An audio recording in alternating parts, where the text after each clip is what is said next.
अस्सलाम वालेकुम वरहमतुल्लाहि वबरकातुहू। ये किसी साथी ने लिख कर सवाल पूछा है क़ज़ा नमाज़ों के हवाले से कि अगर वो बहुत ज़्यादा हों तो क्या आया वो क़ज़ा नमाज़ें बैठ कर पढ़ सकता है, यानी सहूलत की खातिर।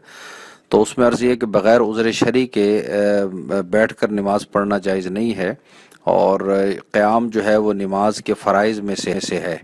जैसा कि ये मुख्तसरुल क़ुदूरी सफ़ा 25 पर है, फ़राइदुस्सलाति सित्ततुन अत्तहरीमतु वल क़ियाम वल क़िराअतु वल रुकूअ वस्सुजूदु वल क़ादतुल अख़ीरा।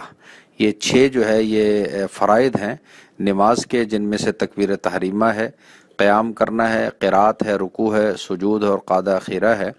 और क़याम चूँकि ये अल्लाह ने कुरान मजीद में जैसे फ़रमाया वक़ूमू लिल्लाहि क़ानितीन, अल्लाह के वास्ते बहालत खुज़ू खड़े हो जाओ, तो ये दूसरा फ़र्ज़ है नमाज का, इसलिए क़याम फ़र्ज़ है। चूँकि इसमें क़ूमू है, अमर का सिगा है, और अमर जो है वो वजूब के लिए हुआ करता है। जैसा कि गायतुस्से आया फ़ी हल्ली मा फ़िल हिदाया, ये शरह हिदाया की इसके सफ़ा 6 पर भी ये है। लिहाजा क़याम चूँकि फ़र्ज़ है इसलिए क़याम ज़रूरी है कि उस क़ज़ा नमाज में भी क़याम किया जाएगा।